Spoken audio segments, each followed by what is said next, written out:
Eu reassisti Jojo Phantom Blood. E aqui vai o resultado disso. Pra quem não sabe, há muito tempo eu fiz reviews de Jojo, tendo a última review sendo a de Golden Wind, já que Stone Ocean eu fiz um vídeo conversando sobre o que foi a temporada e uma participação em live. Mas o problema dessas reviews é que após pensar um pouco e rever o anime, eu notei que eu peguei pesado demais com o anime. Como padrão de review, o que seria a história de Phantom Blood?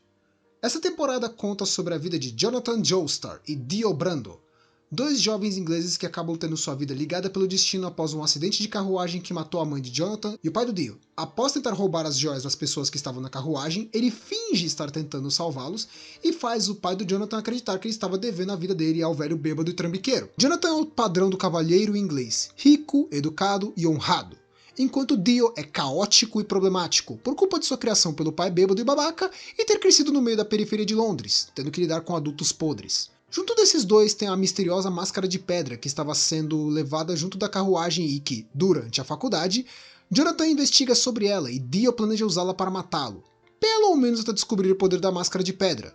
Ao manchá-la de sangue, a máscara libera garras que perfuram o cérebro do usuário e o transformam em um vampiro. A relação conturbada entre Dio e Jonathan gera vários problemas e, no fim, Dio usa a máscara para se transformar em vampiro para conseguir dominar o mundo. Para deter Dio e seus planos, Jonathan acaba conhecendo William Zeppeli, um homem misterioso que ensina para Jonathan uma habilidade chamada Ramon, um poder baseado na respiração para criar uma energia semelhante à luz do sol.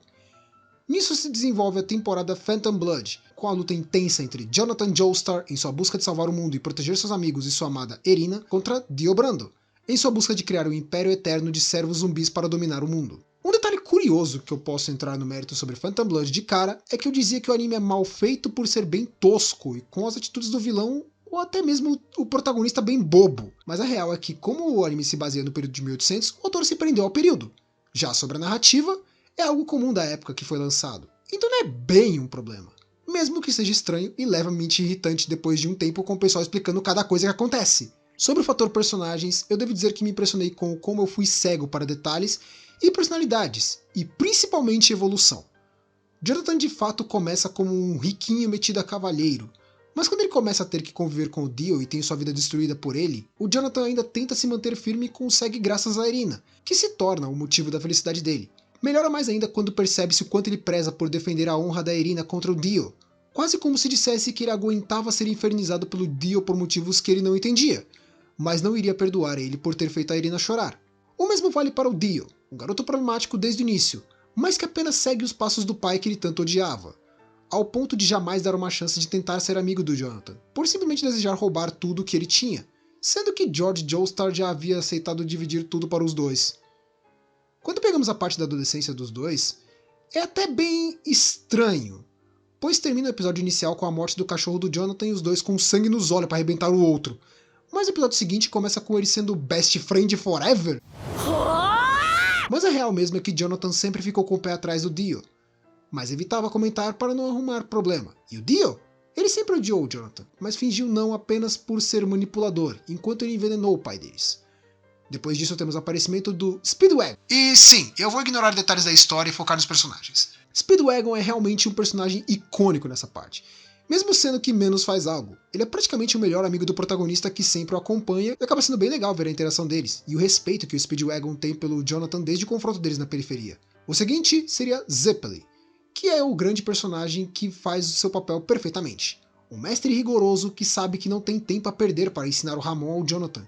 E ao confrontar o Dio, ele nota mesmo quanto o tempo era precioso. Quantas vidas você absorveu para poder curar os seus ferimentos? Por acaso você consegue se lembrar de quantas fatias de pão já comeu na sua vida?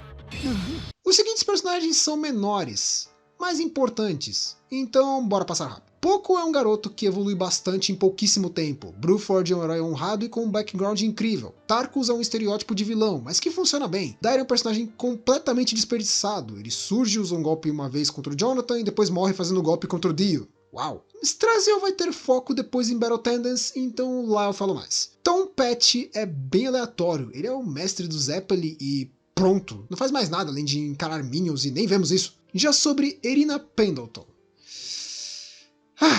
Eu adorei ela. Em Jojo tem personagens melhores, mas ela cumpre o seu papel de interesse amoroso do protagonista e ainda é carismático o suficiente para fazer o espectador se apegar a ela. Agora, habilidades, e eu acho que nisso é o ponto que Phantom Blood acerta e erra ao mesmo tempo. Apesar de habilidades legais como o soco estendido ou a habilidade de congelamento do Dio, eu realmente acho muito idiota os overdrives só terem diferença de cores. É quase como se falassem que não tem criatividade para outras habilidades, aí só troca de Orange Overdrive para Turquoise Overdrive. Mas no que o Araki marcou em habilidades, ele focou extra em batalhas. As lutas de Phantom Blood são bem legais, nada excepcional, mas esperado de um anime de lutas. O confronto final contra o Dio foi muito bom, mas não foi o único que conseguiu se destacar nessa parte, tendo ainda pelo menos a luta contra Bruford ou até o sacrifício do Zeppeli contra o Tarkus. Sobre a evolução dos personagens é bem limitado, mas tem um motivo. Como um foco nessas obras da época era a treta principal entre mocinho e vilão, os outros têm um desenvolvimento leve. Dio começa como um garoto ignorante e babaca, que apenas procurava conquistar o que ele nunca teve. Mas depois de conseguir os poderes de vampiro, ele deixa o poder subir a cabeça e decide se tornar um imperador e dominar o mundo, sendo apenas impedido pelo Jonathan, e nisso começa a surgir mais respeito dele por seu rival. Afinal, ele notou o quanto Jonathan conseguiu melhorar desde criança e conseguiu superá-lo, algo que ele considerava praticamente impossível. Já o Jonathan, ele passa por poucas e boas, como a morte de seu pai, a destruição da mansão Joestar, Irina se afastando dele por anos por culpa do Dio, a perda de seu mestre. Praticamente a vida dele é destruída várias vezes por culpa do Dio. Mas ele prefere insistir em seguir em frente e encarar seu rival para que possa evitar que ele destrua mais coisas ou até que se torne uma ameaça para as pessoas que ele ama. Ao ponto que, no final, ele decide desistir de sua própria vida para impedir o Dio de recuperar um corpo, e pede para que Irina fugisse do navio para que ela pelo menos pudesse sobreviver junto de um bebê que perdeu os pais no ataque do Dio. Jonathan no final foi um verdadeiro herói inglês, que jamais seria reconhecido pelos seus feitos, mas seus descendentes continuariam seu legado. E essa foi a minha review de revisita a Jojo no Kimi no Bouken Phantom Blood, e posso dizer que é melhor do que eu lembrava. De fato, ele é datado até demais. Esse anime exala cheiro de anos 80 em tudo nele. Mas isso não torna ruim, só datado. Os personagens são carismáticos e as lutas são boas. O problema é que eu diria ser o desenvolvimento extremamente corrido, afinal são apenas 9 episódios para uma parte inteira de história, desde a infância até o casamento do Jonathan.